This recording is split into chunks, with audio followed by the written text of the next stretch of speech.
You think black families in the 1920s survived on just beans and cornbread? Think again.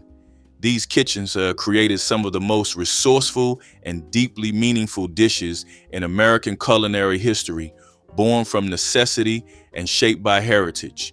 Let's dig into 30 forgotten soul food dishes no one makes anymore. Poke salad was one of the first wild greens to emerge each spring, and black families relied on it when store-bought vegetables were beyond reach. The young shoots were gathered from roadsides and fence lines where they grew freely. Preparation required care because the mature plant contained toxins needing multiple boilings to remove. Women blanched the greens twice before frying them in bacon grease with onions. The result was tender and earthy, served with cornbread to soak up the pot liquor.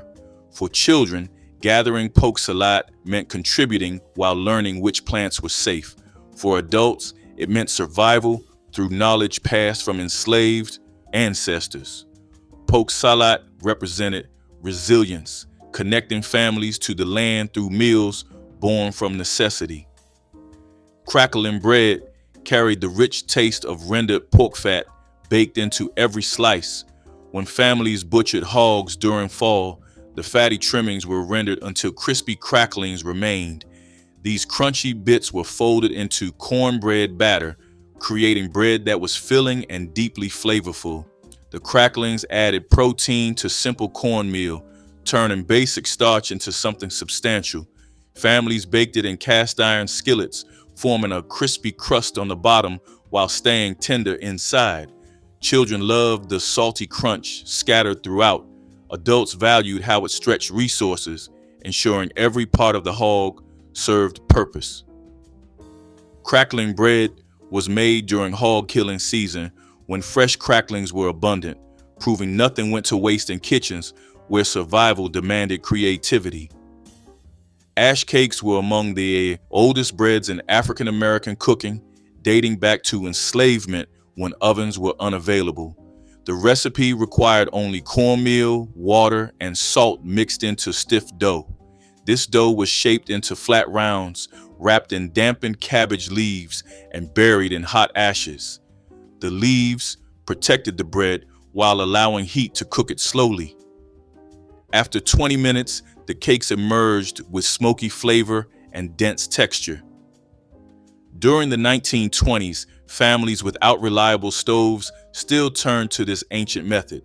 The technique required no equipment, just fire and patience.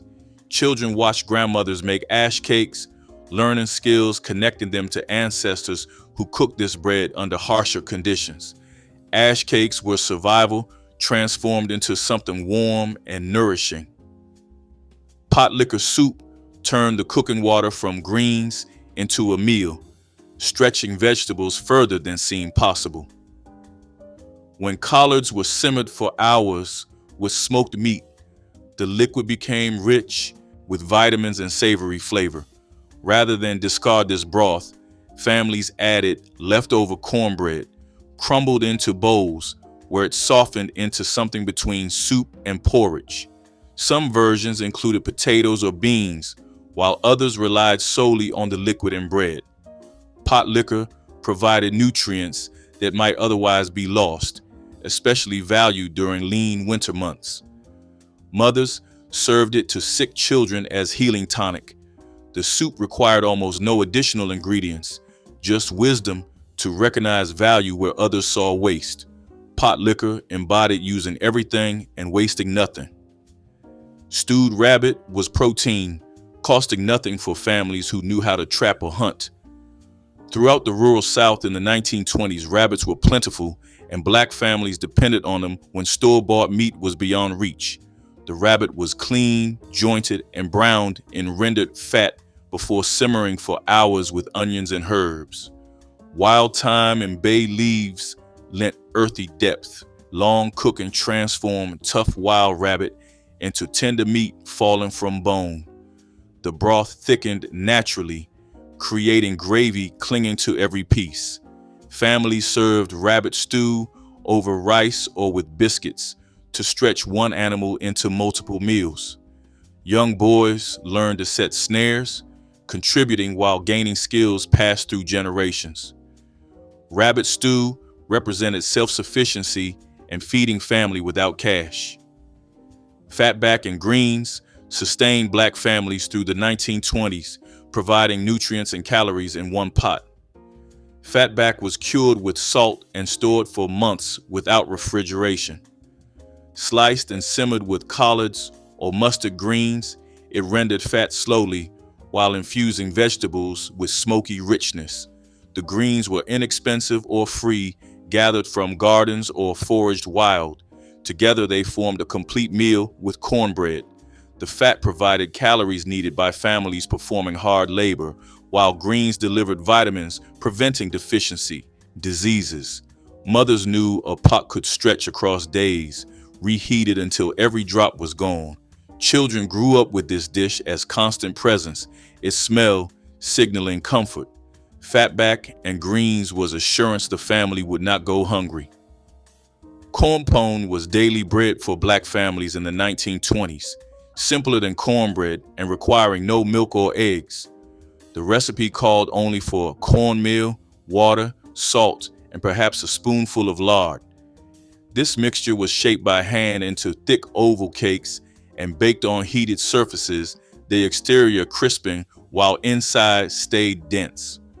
Corn pone satisfied hunger in ways lighter breads could not, its heaviness filling stomachs for hours. It was eaten at every meal, sometimes as the meal when nothing else was available. Families depended on it because cornmeal was cheap and kept well through winter. The bread connected generations, unchanged from enslavement when it kept ancestors alive. Women shaped them the way mothers and grandmothers had, passing down technique without recipes. Sorghum and biscuits brought sweetness to tables where refined sugar was a luxury few could afford. Sorghum syrup was made from tall cane-like stalks, pressed and boiled into thick amber syrup with flavor deeper than molasses. Black families drizzled it over hot buttermilk biscuits, the syrup pooling in golden puddles, soaking into tender crumb. Children considered this a treat, while adults valued how natural sugars provided quick energy for fieldwork. Some families grew their own sorghum, taking stalks to community mills. Others purchased it from neighbors at prices lower than store-bought sweeteners. Sorghum with biscuits became breakfast and dessert, sometimes both. The syrup kept well through winter when fresh fruits were unavailable. This simple pairing proved satisfaction did not require wealth. Fried salt pork was everyday protein for black families who could not afford fresh meat regularly. Pork belly was cured in heavy salt and stored in barrels, ready to be sliced whenever needed. The slices were soaked to remove excess salt, then fried in their own fat until edges crisped and meat turned golden. Served alongside grits, eggs, or bread, fried salt pork delivered satisfying flavor, making plain meals feel complete. The rendered fat was never wasted, save for cooking vegetables or gravy. Salt pork required no refrigeration, essential for families without ice boxes. A single barrel lasted months, providing protein through seasons when hunting was poor or gardens dormant. Children grew up with this taste as foundation of countless meals, its richness becoming the flavor of home. Black-eyed pea soup stretched a handful of dried peas into enough food to feed a crowd. The peas were sorted, soaked overnight, then simmered for hours with ham hocks, onions, and available seasonings. As they cooked, peas softened and released starch, thickening broth into something between soup and stew. Some families added greens or tomatoes, while others kept it simple, letting smoky pork and earthy peas carry flavor. The soup was ladled over rice or cornbread, creating complete protein at minimal cost. Black-eyed peas grew well in southern soil, and families raised their own, drying them for winter. The dish carried cultural significance, associated with good luck on New Year's Day. Black-eyed pea soup represented hope and resilience, nourishing body and spirit. Chitterlings carried the weight of history in every bite, transforming pig intestines into a dish defining celebration and survival. Cleaning them required hours of labor, scrubbing and rinsing until ready for the pot. Women simmered them with onions, vinegar, and red pepper until tender, the aroma filling homes for blocks. The smell announced something special was being prepared, usually for holidays or Sunday dinners. Black families understood chitterlings represented making treasure from what others discarded. The texture was chewy and rich, eaten with hot sauce and vinegar to cut through heaviness. Children either loved them or learned to, watching elders savor each piece. Preparing chitterlings was knowledge passed between generations, a skill that could not be learned from books. They were survival food elevated to sacred status.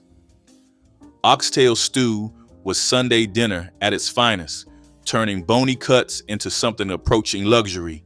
Butchers sold oxtails cheaply because white customers wanted nothing to do with them.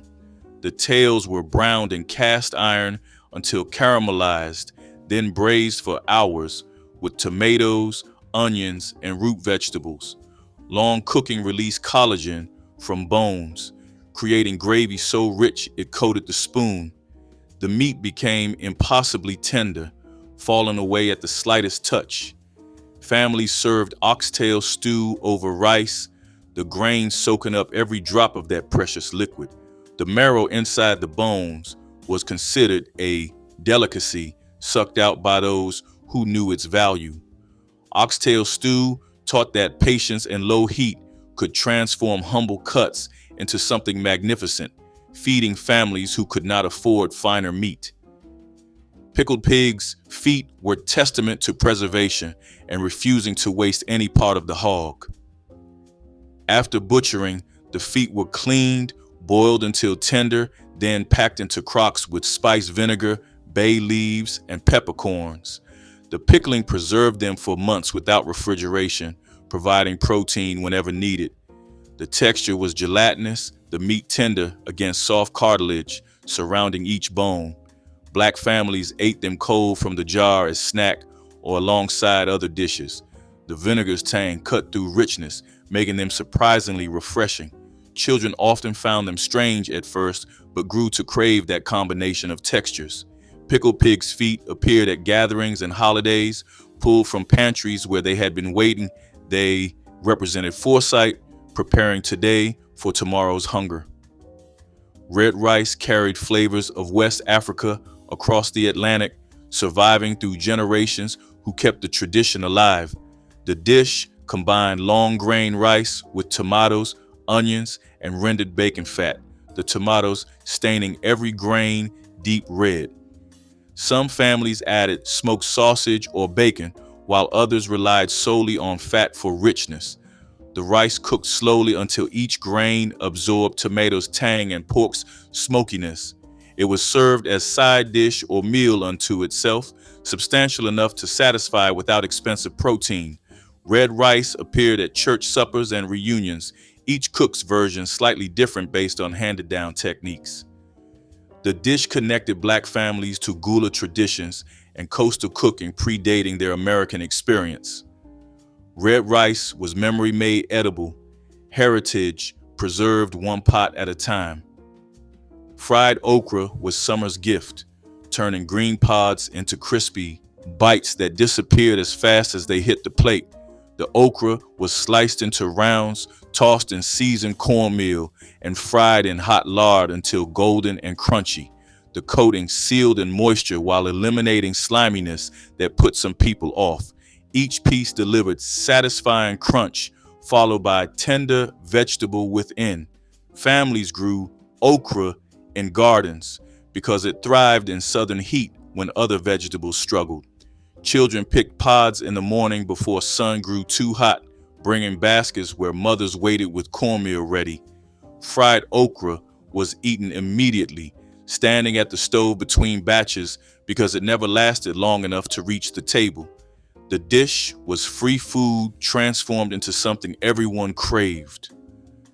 Molasses bread provided sweetness and sustenance when refined sugar was beyond reach for most black families. The loaves were dense and dark, sweetened with blackstrap molasses that added minerals along with its deep sweetness. Women mixed dough with cornmeal or wheat flour depending on availability, adding ginger or cinnamon when the pantry allowed. The bread baked slowly in wood-fired ovens, emerging with dark crust that crackled when sliced. Children spread it with butter or ate it plain, savoring rich flavor, satisfying sweet cravings without expensive ingredients. Molasses bread lasted well, staying moist for days in covered crocks. Families ate it for breakfast, packed it in lunch pails, and served it with supper. The bread represented making do beautifully, creating something special from the most affordable sweetener. Neck bones and rice was weeknight supper, stretching a few cents worth of bones into a meal feeding the whole family. Butchers practically gave away neck bones, considering them worthless scraps. Black families knew better, recognizing rich flavor hiding in those bony cuts. The bones were browned until caramelized, then simmered for hours with onions, garlic, and bay leaves until meat fell away tender. The broth turned silky from rendered collagen, creating natural gravy without flour. Served over rice, the dish provided protein, starch, and deep satisfaction. Children learned to work around bones, finding every scrap and savoring marrow within. Neck bones and rice taught that value existed where others saw none, that patience revealed treasures in humble ingredients. The dish fed families through lean times. Buttermilk cornbread was the daily bread of black households, baked fresh in cast iron skillets that gave it a distinctive crust. The buttermilk's tang balanced cornmeal's natural sweetness, creating bread neither too heavy nor too light.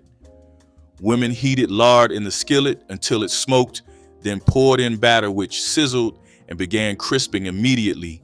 The bread baked until golden on top, while the bottom formed a crunchy shell. Buttermilk was often the only dairy families had, obtained cheaply as byproduct of butter making. The cornbread was eaten warm with greens, beans, or crumbled into cold buttermilk for a quick meal. Every cook had her particular ratio, passed down without measurements. Buttermilk cornbread was comfort itself, the smell of it baking signaling home. Smothered cabbage transformed a humble vegetable into something rich through slow cooking with pork fat. The cabbage was shredded and added to a pot with rendered bacon drippings, onions, and a splash of vinegar for brightness. Covered tightly, it cooked low and slow until leaves turned silky and absorbed smoky pork flavor completely. Some families added ham or bacon for extra richness, while others relied solely on drippings. The finished dish was tender and savory, nothing like the crisp vegetable it started as. Cabbage was cheap and stored well through winter, making this a reliable meal when other vegetables were scarce. Children who claimed to hate cabbage ate this version without complaint, won over by richness and depth. Smothered cabbage proved technique mattered more than expensive ingredients. Hog maw was pig stomach cleaned, stuffed, and roasted until it became a dish feeding crowds during the 1920s. Preparing it required dedication, scrubbing the stomach thoroughly before stuffing with sausage, potatoes, onions, and seasonings. The stuffed stomach was sewn shut and roasted slowly until everything inside was tender and exterior crisped. When sliced, it revealed layers of filling surrounded by chewy, flavorful stomach lining. Black families served hog maw at holidays, the centerpiece of tables that might otherwise seem sparse. The dish used a part costing almost nothing while creating something impressive. Children watched mothers and grandmothers prepare it, learning the careful cleaning process.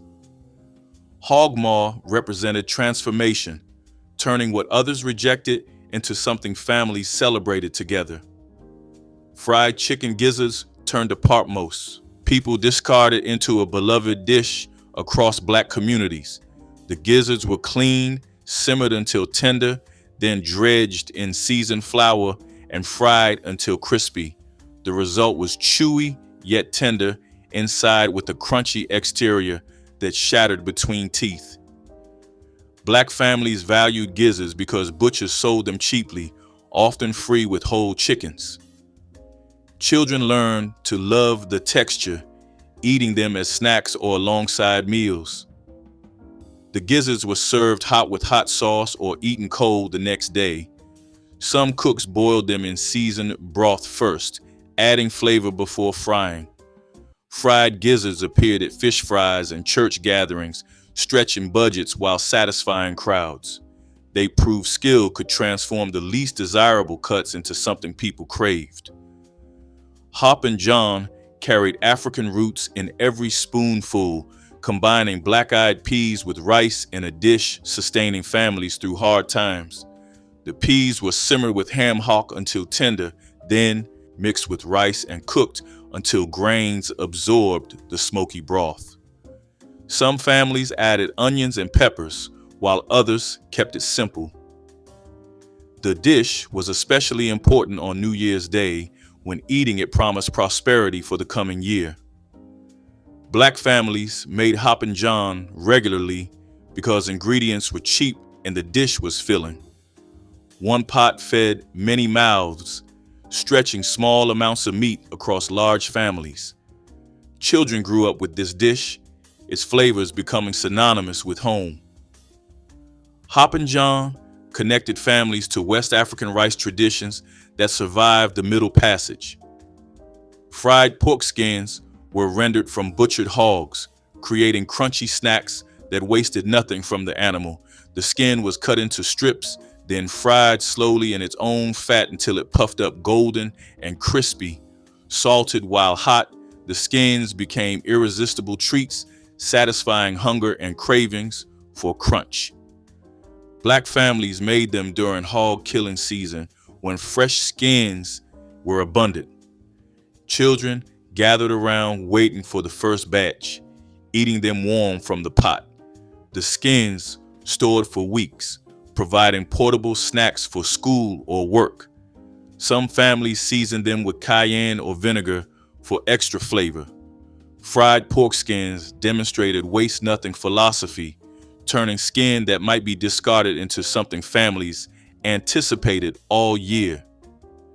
Liver mush was a dish born from stretching organ meat into something that could feed a family for days. Pork liver was boiled with scraps of pork meat until tender, then ground fine and mixed with cornmeal, broth, and seasonings. This mixture was packed into loaf pans and chilled until firm. Sliced and fried until crispy on the outside, liver mush delivered rich, savory flavor with each bite. Black families valued it because liver was cheap and the cornmeal stretched it further. The loaf kept well without refrigeration when properly stored, providing reliable protein through lean weeks. Children often ate it for breakfast alongside eggs and biscuits. The flavor was earthy and deep, nothing like the mild taste of regular meat. Liver mush represented the ingenuity of cooks who found ways to make organs palatable and even desirable. Fried green tomatoes appeared when gardens produced more than families could eat before frost arrived. The unripe tomatoes were sliced thick, dredged in seasoned cornmeal, and fried until the coating turned golden and crisp. Inside, the tomato remained firm and tangy, contrasting the crunchy exterior. Black families served them as side dishes or stacked between bread for sandwiches. The dish prevented waste, ensuring no tomato went unused even if it never ripened. Children helped pick the green tomatoes, learning which were firm enough for frying. The tangy flavor balanced rich meats and greens on the plate. Fried green tomatoes were summer preserved in every bite, making gardens stretch into late-season meals. They proved timing and technique could transform even unripe produce into something memorable. Sweet potato pone was a dense, spiced pudding serving as both side dish and dessert in Black households. Grated raw sweet potatoes were mixed with molasses, spices, eggs, and butter, then baked slowly until set into something between cake and custard. The top caramelized while inside stayed moist with earthy sweetness. Families served it warm or cold, sometimes with cream poured over. Sweet potatoes grew well in southern soil and stored through winter, making this reliable when other ingredients were scarce. The pone stretched a few potatoes into enough dessert for a crowd. Children loved its sweetness, while adults appreciated how it satisfied without expensive sugar. Sweet potato pone connected families to the land and to generations who survived on this humble tuber. Stewed tomatoes were a summer staple that families preserved in jars for winter meals. Fresh tomatoes were cooked down with onions, sugar, and bread cubes until they became a thick, sweet stew. The bread absorbed the tomato juices, creating a dish that was both vegetable and starch in one pot. Black families ate them as side dishes alongside meat and greens, or as meals unto themselves when nothing else was available. Canning stewed tomatoes during harvest meant having vegetables through winter when gardens lay dormant. Mothers taught daughters the process, passing down knowledge essential for survival. The flavor was sweet and tangy, comforting in its simplicity.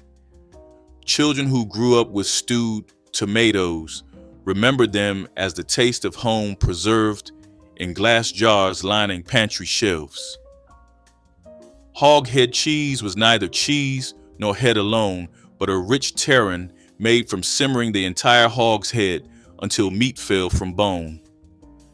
The cooking liquid, thick with natural gelatin, was strained and mixed with the shredded meat, vinegar, and spices, poured into molds and chilled.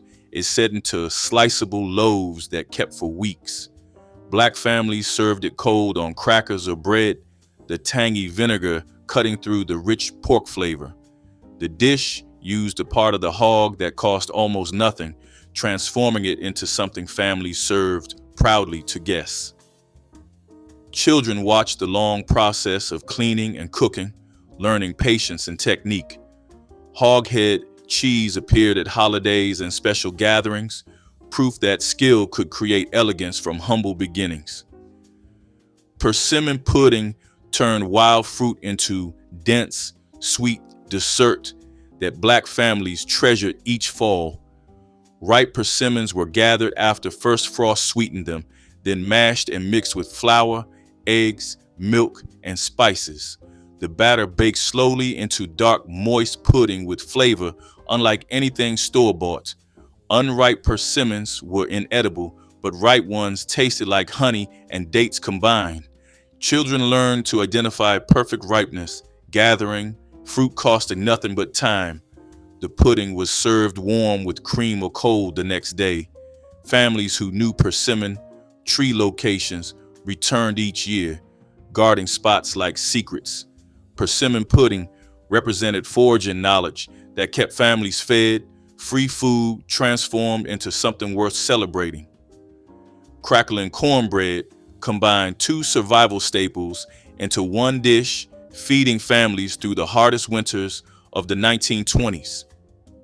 Cracklings left from rendering lard were folded into cornbread batter before baking, adding pockets of crispy, savory pork throughout.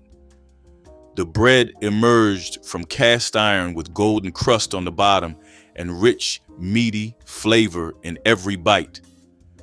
Families made it when cracklings were fresh or pulled from stored supplies as winter wore on. Children loved finding crunchy bits scattered through each slice. The dish required no additional meat, making it complete alongside greens or beans. Crackling cornbread represented waste-nothing wisdom, defining Black survival cooking, turning rendered scraps into something families looked forward to. Baked rice pudding with raisins was a dessert that came together from what was already in the kitchen, making it a perfect example of soul food thrift and ingenuity. Leftover rice was never thrown away. Instead, it was mixed with milk, eggs, sugar, and warm spices like cinnamon or nutmeg, then baked slowly until it set into a creamy custard. Raisins added bursts of sweetness, plumping up as they absorbed the milk and spice. This pudding often marked the end of Sunday dinner, or was made on special occasions when the house filled with the scent of vanilla and baked sugar. Served warm or chilled, it carried the taste of comfort and resourcefulness, especially during times when store-bought desserts were too costly. Every cook had their own variation, some adding a touch of lemon zest or a sprinkle of nutmeg on top for extra flavor.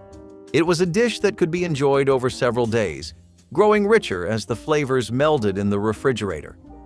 While boxed pudding mixes replaced many homemade versions over the years, nothing matches the texture or taste of rice pudding baked slowly in the oven with raisins scattered like little treasures throughout.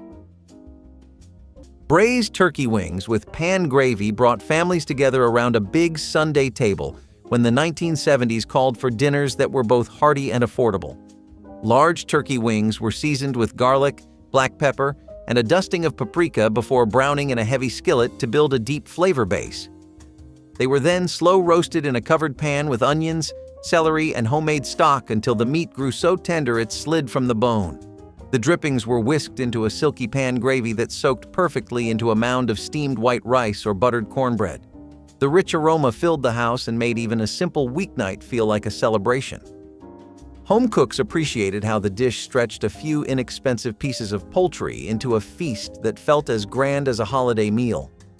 In many African American kitchens, this recipe became a quiet statement of resourcefulness and comfort, a way to honor tradition while feeding everyone well when money was tight, but hearts were full of welcome. Stewed okra and tomatoes were the kind of dish that took simple garden produce and turned it into something nourishing enough to feed a family. Okra, a vegetable with African origins, thrived in southern soil, while tomatoes grew easily in backyard gardens. Together, simmered slowly with onions, spices, and sometimes a scrap of salt pork, they created a stew that was tangy, savory, and thick. Families relied on it because it stretched small harvests into larger meals, often served over rice or with cornbread to make it filling. The dish was especially important when meat was too expensive to buy, as it added depth and nutrition without needing animal protein. Stewed okra and tomatoes became more than food. They were a way to survive with what the land provided. For many, the taste carried reminders of summer gardens and the hard work it took to keep families fed. It was frugal, delicious, and a perfect example of survival cooking.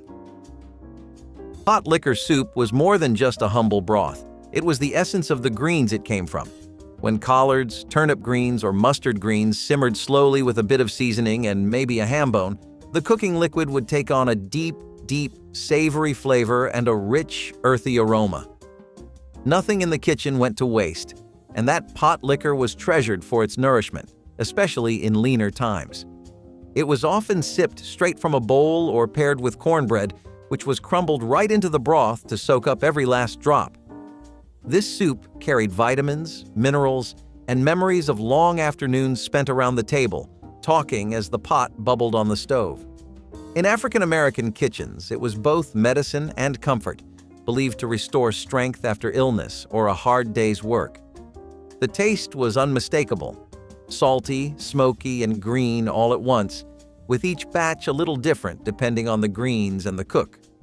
Today, store-bought greens rarely yield the same kind of rich cooking liquid, and many younger cooks have never tasted this kitchen staple.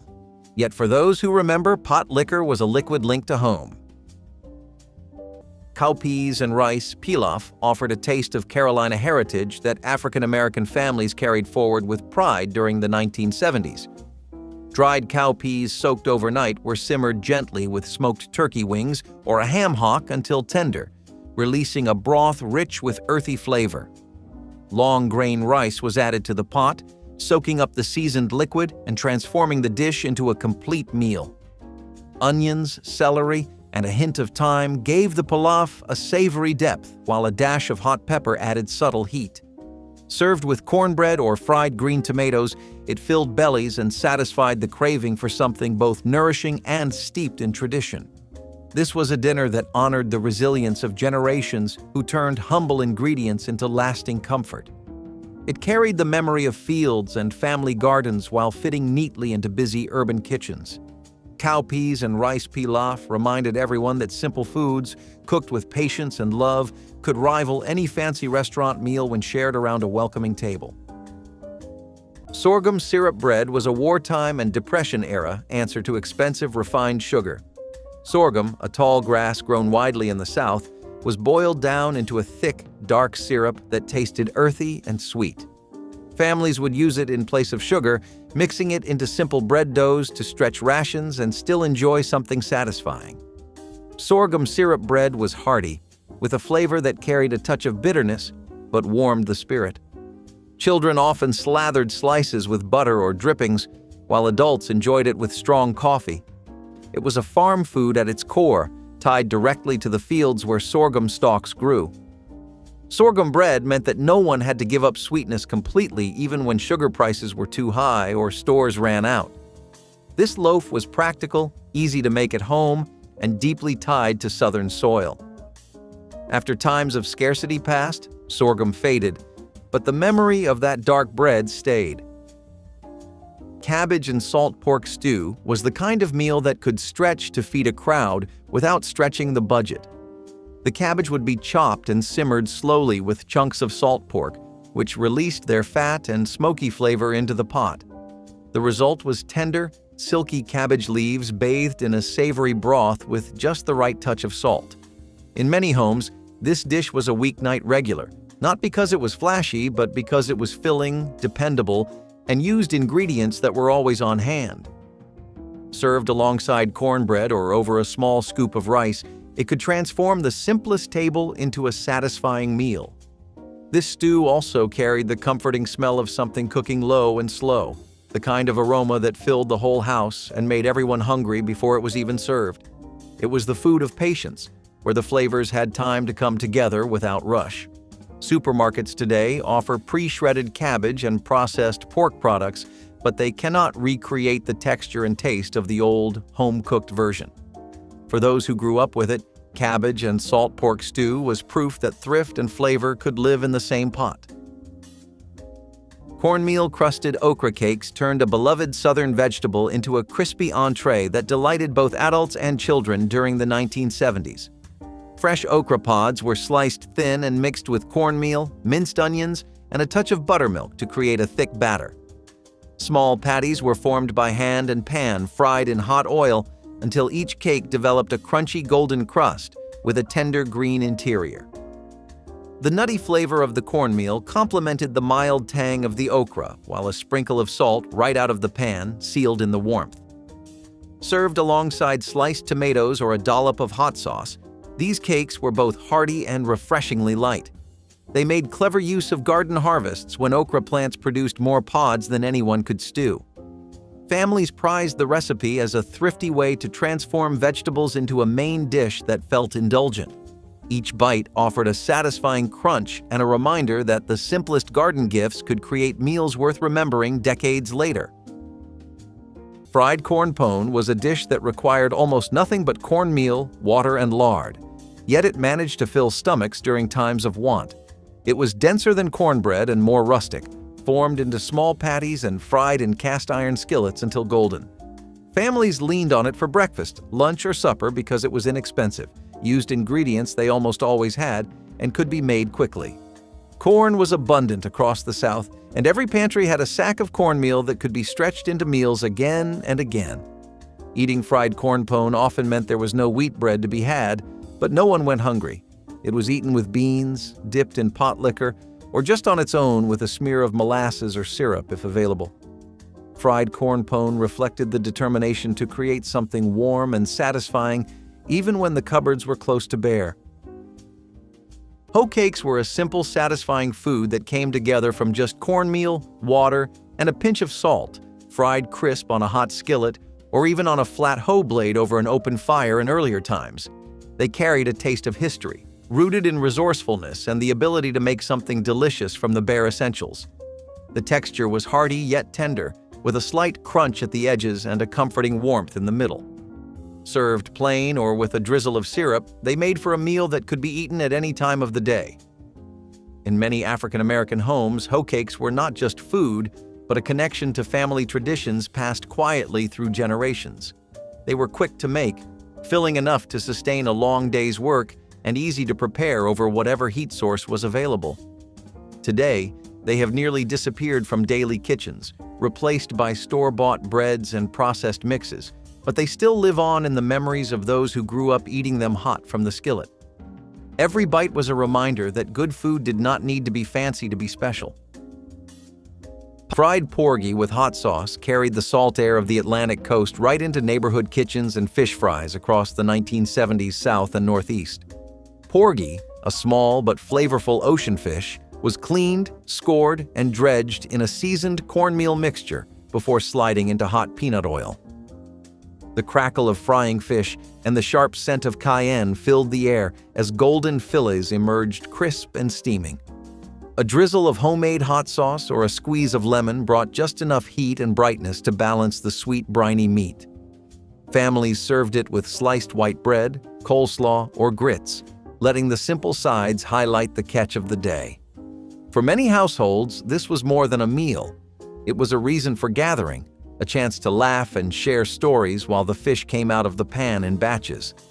Affordable and deeply satisfying, fried porgy celebrated coastal traditions and proved that fresh fish and a steady hand could create a dinner worthy of any weekend crowd. Cowpea fritters were a dish that came straight out of resilience and memory, with roots reaching back to African cooking traditions. Families would soak and mash dried cowpeas, mix them with a little onion, cornmeal, and seasoning, then fry the mixture in hot lard until crisp on the outside and soft inside. They were cheap, filling, and carried the rich protein that many households could not always get from meat. For Black families in the South, cowpeas were already a staple crop, so using them to create something hearty made perfect sense. These fritters could be eaten plain or dipped in gravy, and they were often made in batches large enough to last a day or two. They carried a deep sense of history, because this kind of cooking showed how old-world techniques adapted to the realities of hard times in America. They were not only nourishment, but also a connection to ancestors who had relied on the same beans for strength. Hog brains and eggs was once a breakfast staple in rural communities, valued for being inexpensive, high in protein, and deeply flavorful. The brains were cleaned, seasoned, and sautéed until tender, then folded into scrambled eggs for a creamy texture and rich taste, unlike anything else. This dish was often cooked in a cast-iron skillet, where the residual heat helped meld the flavors together. Served with biscuits or grits, it was a hearty start to the day for those working long hours in the fields or factories. In many African American households, it was both a practical and cultural dish, rooted in the tradition of using every part of the animal. Its preparation carried the knowledge of how to clean and cook ingredients that many today would pass over. Over time, changing tastes and supermarket offerings pushed hog brains out of everyday cooking, and with it went the skill to prepare them well. While it may seem unusual to modern diners, for those who grew up with it, hog brains and eggs were just breakfast, warm, filling, and made with care. Country-style ribs with apple cider glaze turned weekend gatherings into sweet, smoky celebrations in African American neighborhoods across the 1970s.